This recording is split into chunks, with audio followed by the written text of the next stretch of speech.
أعوذ بالله من الشيطان الرجيم. يا عبادي الذين آمنوا إن أرضي واسعة فإياي فاعبدون. كل نفس ذائقة الموت. كل نفس ذائقة الموت. مسعود رضی اللہ تعالیٰ عنہ کہتے ہیں کہ شیطان کو، میرے بھائیوں یہ بہت پوائنٹ کی بات ہے، آپ لوگ غور سے سنیں. ابن مسعود رضی اللہ تعالیٰ عنہ کہتے ہیں شیطان کو گناہ سے زیادہ بدعت پسند ہے. گناہ سے زیادہ بدعت پسند ہے. کیوں جانتے ہیں؟ کیونکہ جب انسان گناہ کرتا ہے تو وہ جانتا ہے میں گناہ کر رہا ہوں، وہ جانتا ہے میں گناہ کر رہا ہوں. لیکن جب انسان بدعت کرتا ہے، خرافات کرتا ہے دین کے نام پر، تو وہ یہ سمجھتا ہے یہ دین ہے، گناہ نہیں ہے. اس لیے شیطان کو یہ چیز زیادہ معلوم ہے. جب آدمی کسی چیز کو گناہ ہی نہیں سمجھے گا تو وہ چیز سے توبہ کیسے کرے گا؟ اس لیے شیطان بدعت کو زیادہ پسند کرتا ہے. الف لام میم احسب الناس ان يتركوا ان يقولوا آمنا وهم لا يفتنون ولقد فتنا الذين من قبلهم فليعلمن الله الذين صدقوا وليعلمن الكاذبين. حاضرین جمعہ، بزرگوں اور پیارے بھائیوں، اللہ کا لاکھ فضل و کرم احسان ہے ہم پر کہ جس نے ہمیں مسلمان بنایا، جس نے ہم پر سب سے بڑی نعمت اسلام سے ہمیں نوازا، ہمیں قرآن و حدیث کا ماننے والا بنایا. یہ اللہ کی سب سے بڑی نعمت ہے ہم پر. اس کے بعد نبی صلی اللہ علیہ وسلم پر درود و سلام ہو، جن کو آخری نبی بنا کر بھیجا گیا ہے. میرے بھائیوں، یہ زندگی جو ہم لوگ گزار رہے ہیں یہ ایک آزمائش کی زندگی، یہ ایک امتحان کا گھر ہے جہاں پر ہمارا امتحان ہو رہا ہے. اللہ تعالیٰ نے ہمیں اسی لیے پیدا کیا کہ ہم اس کی عبادت کریں.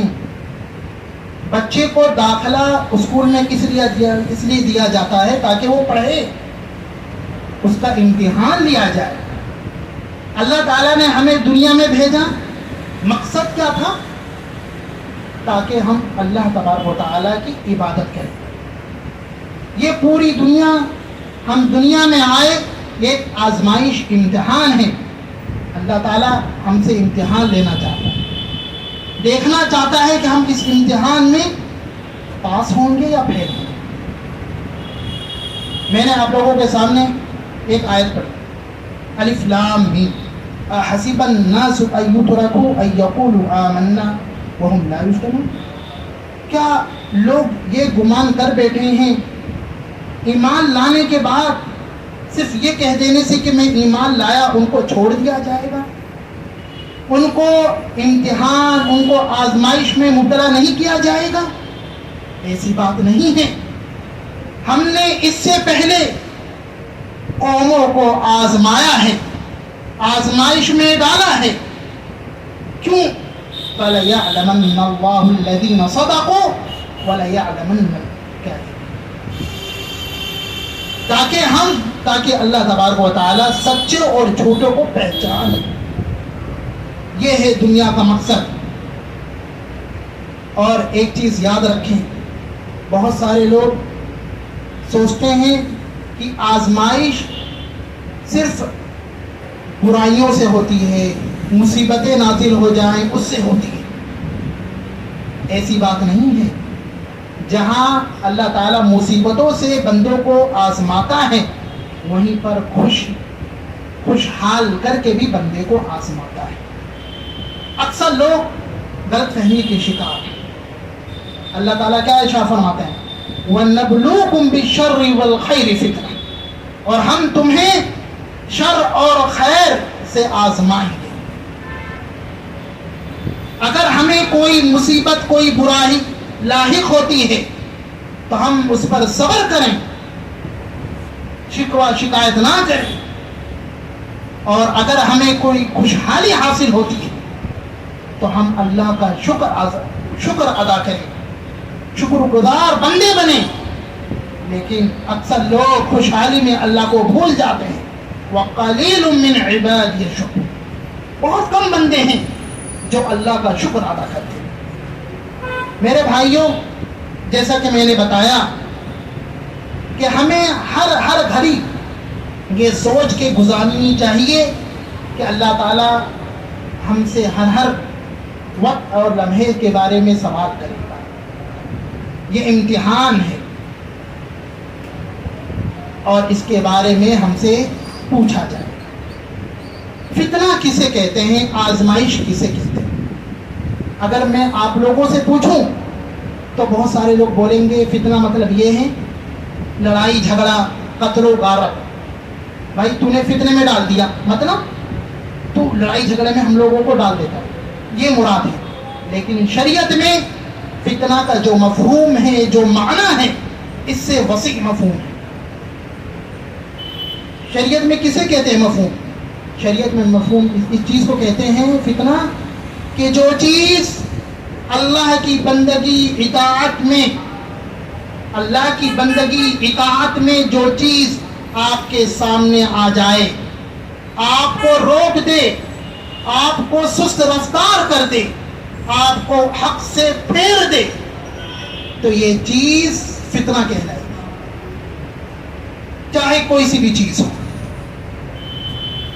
اب اتنا ہمیں سمجھ میں آ گیا کہ فتنہ جو ہمیں اللہ کی بندگی سے روک دے، حق سے موڑ دے، یا ہماری جو رفتار تھی، جو ہم اللہ کی عبادت کر رہے تھے اس میں ہمیں سست کر دے، تو یہ چیز فتنہ کہلاتی ہے. عمومی طور پر فتنے دو طرح کے ہوتے ہیں. ایک ہوتے ہیں خواہشات کے، جس کو شہوات کہتے ہیں، اور دوسرے ہوتے ہیں شبہات کے. یہ دو عظیم فتنے ہیں اور اس کے اندر بہت بڑی لسٹ ہے کہ خواہشات کے کیا کیا فتنے ہیں، شبہات کے کیا کیا فتنے ہیں. لیکن ہم عمومی طور پر سمجھتے ہیں، تصور لیتے ہیں کہ یہ شہوات کے فتنے کیا ہوتے ہیں اور شبہات کے فتنے کیا ہوتے ہیں. جب ہمیں تصور ہو جائے گا تب اللہ سے ہم امید کریں گے کہ انشاءاللہ اللہ تعالی ہمارے دل میں ہدایت ڈالے گا کہ ہم ان سب چیزوں سے دور رہیں. سب سے پہلے میرے بھائیوں، شہوات کے فتنے. اللہ تعالیٰ نے قرآن میں ایک جامع آیت نازل فرمائی ہے شہوات کے سلسلے میں. زُيِّنَ لِلنَّاسِ حُبُّ الشَّهَوَاتِ مِنَ النِّسَاءِ وَالْبَنِينَ وَالْقَنَاطِيرِ الْمُقَنطَرَةِ مِنَ الذَّهَبِ وَالْفِضَّةِ وَالْخَيْلِ الْمُسَوَّمَةِ وَالْأَنْعَامِ وَالْحَرْثِ ذَلِكَ مَتَاعُ الْحَيَاةِ الدُّنْيَا وَاللَّهُ عِندَهُ حُسْنُ الْمَآبِ. لوگوں کے لیے خواہشات کی محبت مزین کر دی گئی ہے. لوگوں کے دلوں میں شہوات، خواہشات کی محبت ڈال دی گئی ہے. وہ کون سی خواہشات ہیں؟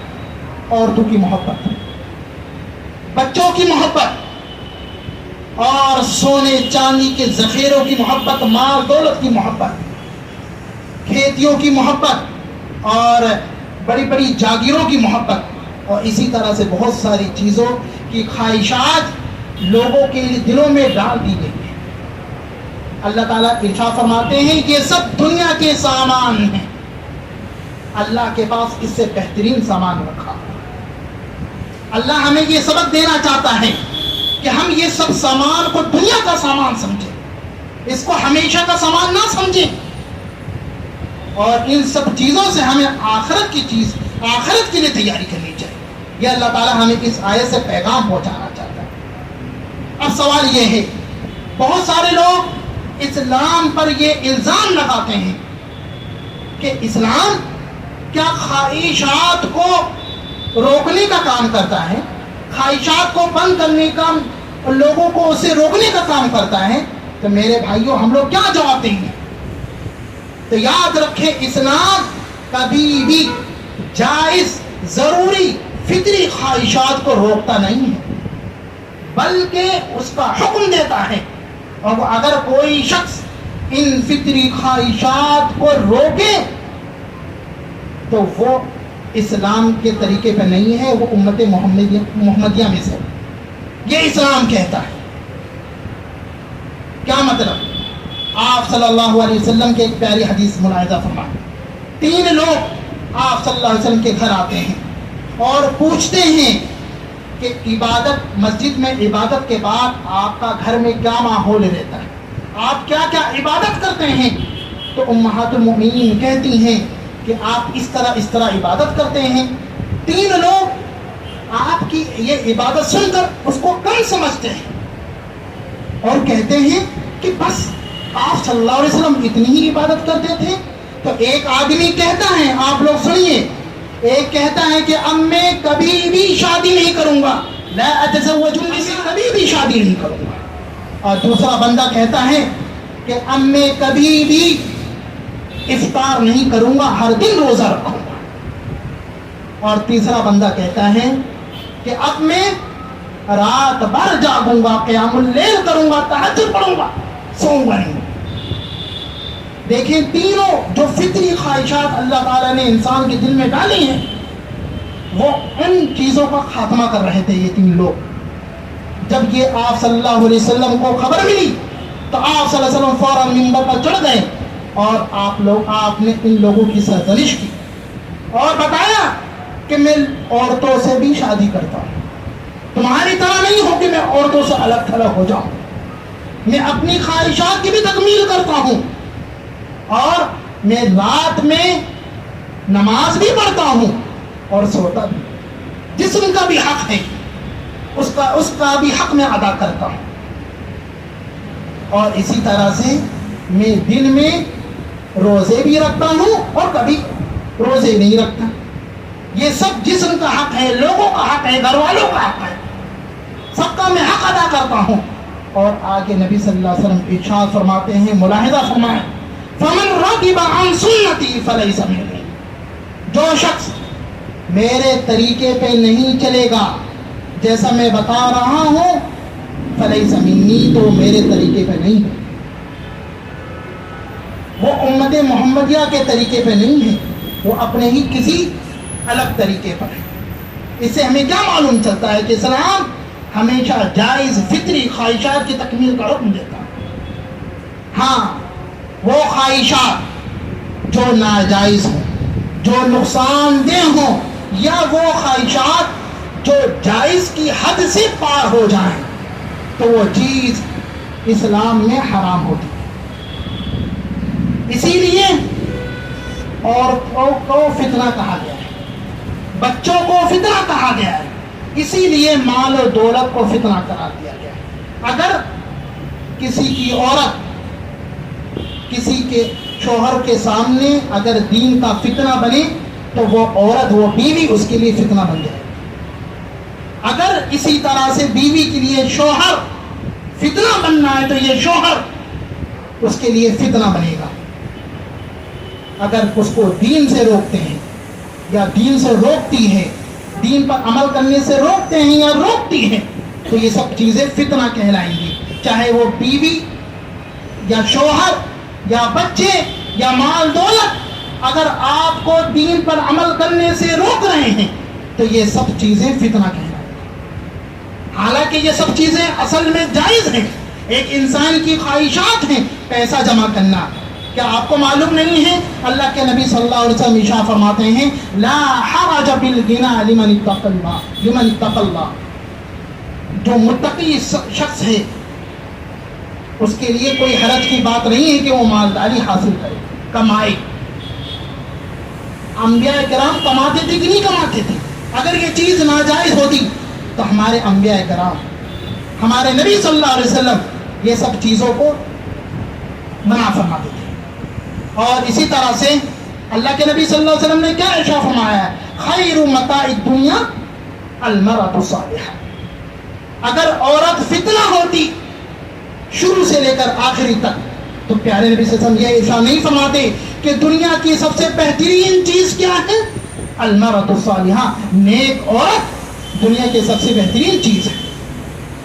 اور بچے بھی ہمارے لیے نعمت ہیں، جیسا کہ سارے انبیاء کرام تقریباً اللہ سے دعا کرتے تھے، ربی ہب لی من لدنک ذریۃ طیبۃ انک سمیع الدعاء، ربنا ہب لنا من ازواجنا وذریاتنا قرۃ اعین واجعلنا للمتقین اماما. انبیاء کرام دعا کرتے تھے کہ اللہ تعالیٰ تو ہمیں نیک ذریت عطا فرما.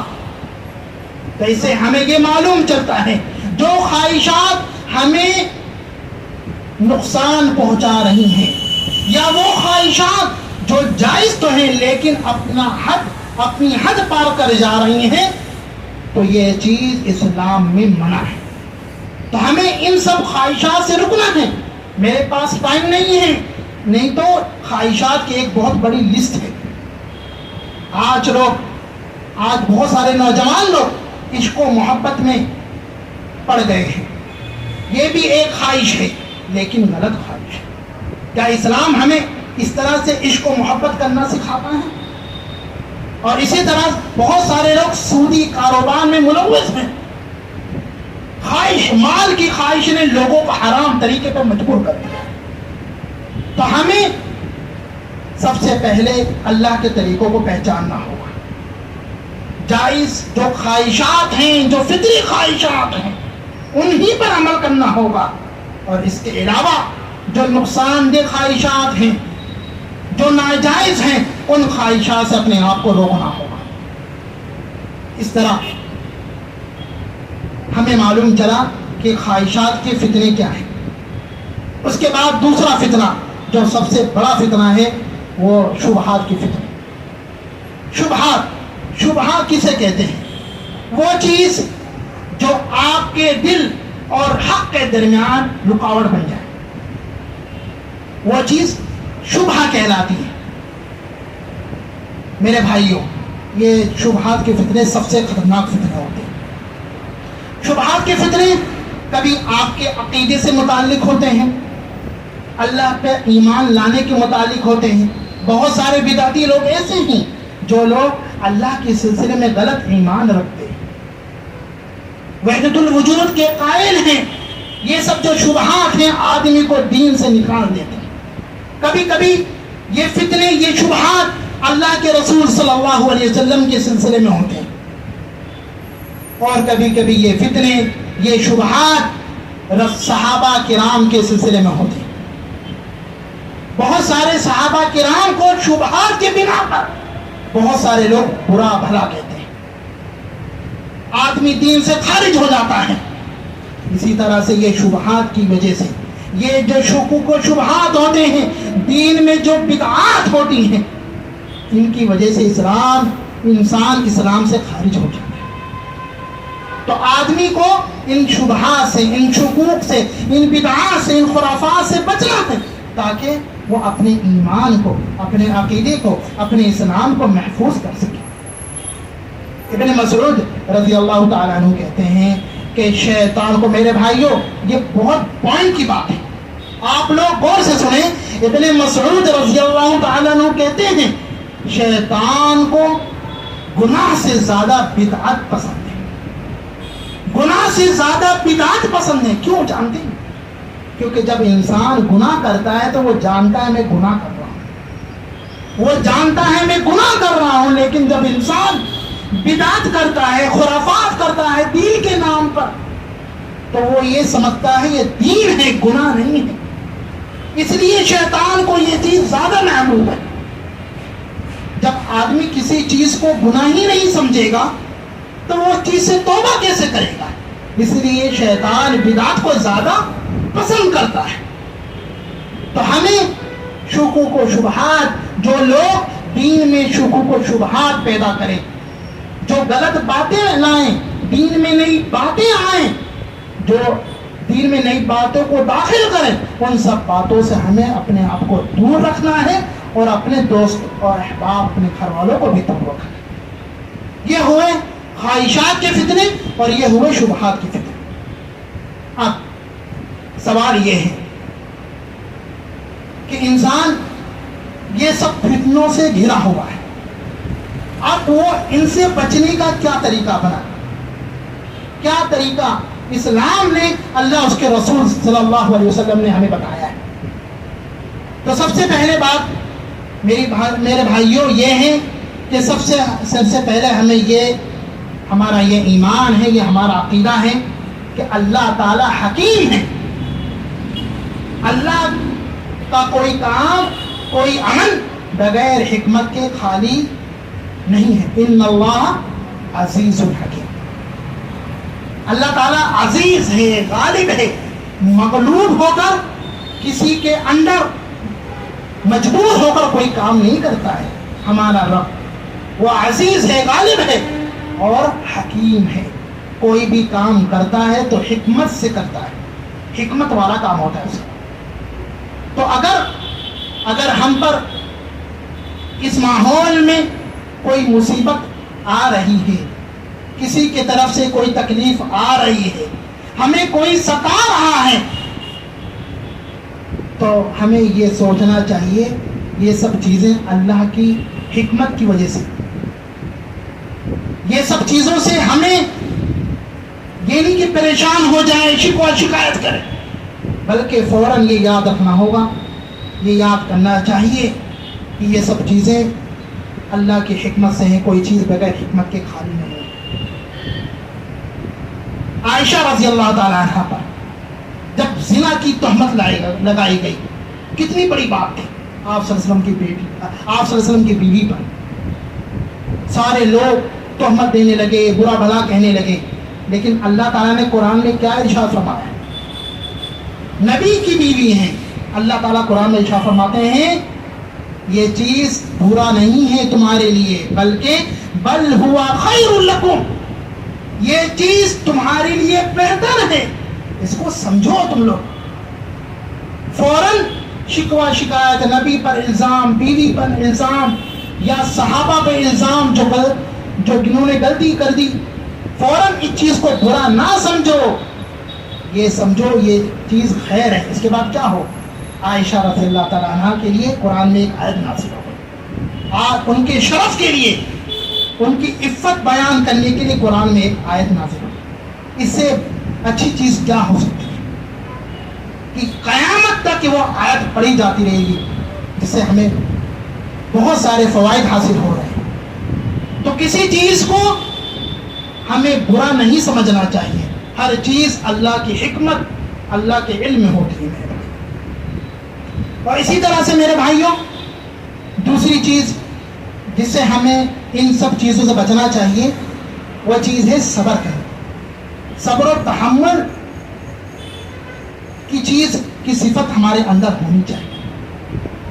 آپ لوگوں کو معلوم ہے کہ صبر ایک ایسی قلبی عبادت ہے کہ جس کا قرآن میں سب سے بڑا اجر آیا ہے، انما یوفی الصابرون اجرهم بغیر حساب۔ صبر کرنے والوں کو اللہ تعالیٰ بغیر حساب کے اجر دیتا ہے۔ صبر کسے کہتے ہیں؟ اگر میں آپ لوگوں سے پوچھوں صبر کسے کہتے ہیں، بہت سارے لوگ بولیں گے جو بیماری آتی ہے اس پر صبر کر لینا، جو تکلیف پہنچ رہی ہے اس پر صبر کر لینا۔ کیا اسلام میں، کیا شریعت میں صبر کا یہ معنی ہے؟ نہیں میرے بھائی، صبر کا اسلام میں یہ معنی ہے کہ اللہ نے آپ کو جن کاموں کے کرنے کا حکم دیا ہے ان کو کرا جائے، جو تکلیف آ رہی ہے ان کو برداشت کیا جائے۔ اتنی گرمی میں آپ سب لوگ الحمدللہ اللہ کے لیے نماز پڑھنے کے لیے، سب کو تکلیف محسوس ہو رہی ہے اس گرمی میں، چھت کے نیچے سب کو گرمی محسوس ہو رہی ہے، یہ صبر ہے۔ آپ لوگ اللہ کی اطاعت میں برداشت کر رہے ہیں، یہ بھی صبر ہے۔ اور اسی طرح سے برائیوں سے رکنے پر اپنے آپ کو جمائے رکھنا، یہ بھی صبر ہے۔ آج کتنے لوگ برائیاں کر رہے ہیں, شراب پی رہے ہیں, غلط کام کر رہے ہیں, آپ نے اپنے آپ کو اللہ کے لیے روکے رکھا ہے, تو یہ بھی صبر ہے. اور بیماری پر صبر کرنا, مصیبتوں پر صبر کرنا, یہ تو صبر ہے. تو اب ہمیں معلوم چلا کہ جو بھی چیزیں, جو بھی اس ماحول میں ہمیں تکلیفیں پہنچائی جا رہی ہیں, ہمیں سب سے پہلے اللہ کی اطاعت کرنی چاہیے. یہی صبر ہے. اور جو آزمائش, جو لوگ ہمیں تکلیف دے رہے ہیں, ہمیں ان کو برداشت کرنا چاہیے. اللہ کی عبادت کریں تو اس کے بعد اللہ کی مدد ہمارے پاس آئے گی. یہ اللہ تعالیٰ ہمیں طریقہ بتا رہا ہے. اس کی کیا دلیل ہے؟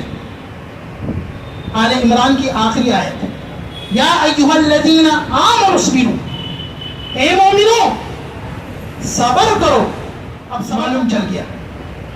وصابروا, ڈٹے رہو. یہ نہیں آدھا گھنٹہ صبر کیا, ایک دن صبر کیا, 2 دن صبر کیا, نہیں. وصابروا, ڈٹے رہو, صبر کرتے رہو. ورابطوا, میدان چھوڑ کے نہیں بھاگنا ہے.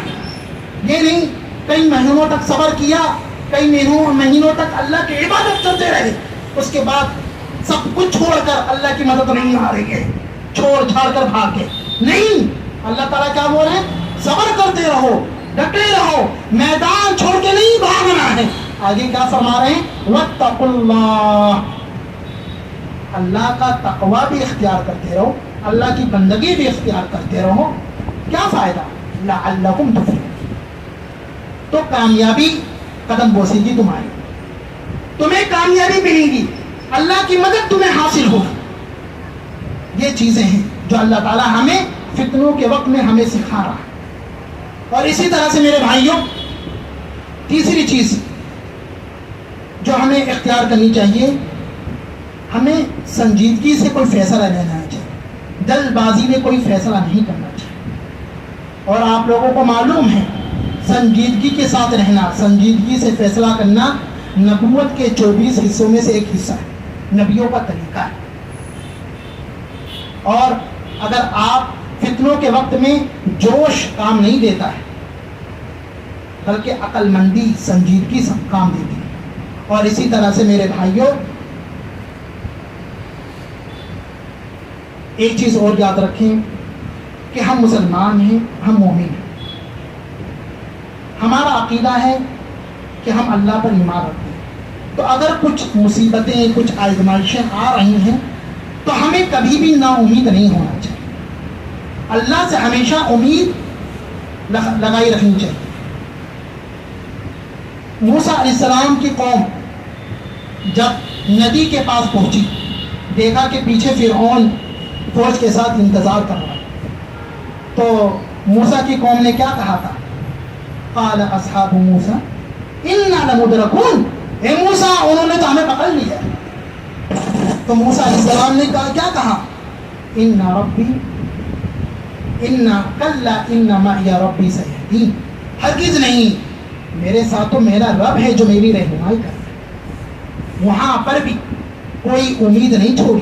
حالانکہ دیکھیں سامنے ندی ہے, پیچھے فرعون ہے, لیکن موسیٰ علیہ السلام نے اپنی قوم کو یہ سبق دیا کہ اپنے رب کا دامن کبھی نہیں چھوڑنا چاہیے, نا امید نہیں ہونا چاہیے. یوسف علیہ السلام اور ان کے بھائی جب بہت دن تک غائب رہے, لیکن یعقوب علیہ السلام نے اللہ سے امید نہیں چھوڑی, اللہ کی رحمت سے امید نہیں چھوڑی. کیا کہا اپنے بیٹوں سے؟ فتحسسوا من یوسف, جاؤ یوسف اور اس کے بھائی کو تلاش کرو, اس کو تلاش کرو, دیکھو کہیں پر ضرور ہوں گے. کیونکہ یوسف علیہ السلام نے خواب دیکھا تھا بچپن میں کہ 11 ستارے اور چاند اور سورج ان کو سجدہ کر رہے ہیں. تو یعقوب علیہ السلام کو یہ یقین تھا کہ میرے بیٹے کو کوئی بلندی ملنے والی ہے. اور آگے اللہ تعالیٰ ارشاد فرماتے ہیں کہ اللہ کی رحمت سے جو مایوس ہوتے ہیں وہ کافر لوگ ہوتے ہیں, اللہ کا انکار کرنے والے ہوتے ہیں. مسلمان اللہ کی رحمت سے کبھی مایوس نہیں ہوتے ہیں. تو یہ اللہ تعالیٰ ہمیں سبق سکھا رہے ہیں, بتلا رہے ہیں کہ اگر ہمیں کوئی مصیبت, کوئی آزمائش یا کوئی خوشحالی حاصل ہو رہی ہے, تو ہمیں کس طرح سے اس کا مقابلہ کرنا ہے، تب جا کر ہم ان فتنوں سے دور ہو پائیں گے، کامیاب ہو پائیں گے۔ اور اسی طرح سے ایک چیز اور یاد رکھیں کہ یہ کام ہم سب کا کام ہے، صرف مولانوں کا، مولویوں کا، جماعت و جمعیت کا کام نہیں، یہ ہم سب کی ذمہ داری ہے کہ ہم سب لوگ اپنے گریبان میں جھانکیں۔ حدیث میں کیا آتا ہے؟ من رعا منکرا فلیغیرہ بیدہ، جو آدمی، یہ نہیں بتایا گیا کوئی جماعت، کوئی مولوی صاحب، نہیں، کوئی بھی آدمی اگر کسی برائی کو دیکھ رہا ہے فلیغیرہ بیدہ، تو اپنے ہاتھ اس کو روک دے۔ اگر اس کے پاس یہ طاقت نہیں ہے تو فبلسانہ، اپنی زبان سے اس چیز کو روکے۔ اگر اتنا بھی نہیں کر سکتا تو اپنے دل میں اس چیز کو برا سمجھیں۔ تو یہ تو سب سے کم تر ایمان ہے، کم سے کم اتنا تو ایمان ہمارے دل میں ہونا چاہیے۔ ہماری ذمہ داری ہے کہ ہم لوگ اپنا محاسبہ کریں۔ نبی صلی اللہ علیہ وسلم 13 سال تک مکہ میں رہے، تکلیفیں برداشت کرتے رہے۔ کتنے صحابہ اس وقت مسلمان ہوئے تھے، کتنی تکلیفیں برداشت کی صحابہ نے، بڑے بڑے جلیل القدر صحابہ جو مکہ میں انہوں نے اسلام قبول کیا، اپنی تربیت کی، برداشت کیا مشرکوں کی تکالیف کو۔ آج وہی ہجرت کے بعد بڑے بڑے موقعوں پر وہی لوگ کمانڈر بنے ہیں، وہی لوگ قائد بنے ہیں۔ تو اگر اللہ تعالیٰ آپ کو خوشحالی بھی دے گا تو آپ اللہ کی بندگی کرو گے، اطاعت کرو گے، تو اس کا رزلٹ اللہ تعالیٰ آپ کو وہ بھی دے گا۔ اور آخری چیز یہ ہے کہ میرے بھائیوں، جب ہم لوگ اپنا محاسبہ کریں تو ہمیں اپنی غلطیوں سے توبہ بھی کرنی چاہیے۔ ہم لوگ خطبہ جمعہ میں یا خطبہ نکاح میں کیا پڑھتے ہیں؟ وَنَعُوذُ بِاللَّهِ مِن شُرُورِ أَنفُسِنَا وَمِن سَيِّئَاتِ أَعْمَالِنَا، اے اللہ تعالیٰ ہم تیری پناہ میں آتے ہیں اپنے نفس کے برائیوں سے۔ جو ہم لوگ غلطی کر رہے ہیں، جو برائیاں ہماری طرف سے ہو رہی ہیں، ان کی برائیوں سے، ان غلطیوں سے ہم تیری پناہ میں آتے ہیں۔ وَمِن سَيِّئَاتِ أَعْمَالِنَا، اور اپنے گناہوں سے، اپنے برے اعمال کی برائیوں سے، اثرات سے تیری پناہ میں آتے ہیں۔ جب آپ گناہ کرو گے تو فتنے آپ کو لاحق ہو جائیں گے۔ گناہوں کی وجہ سے فتنے آتے ہیں، گناہ تمہید ہوتے ہیں فتنوں کے آنے کے، یہ ہمیں معلوم چلا میرے بھائی۔ اللہ تعالیٰ سے دعا ہے کہ اللہ تعالیٰ ہمیں خواہشات کے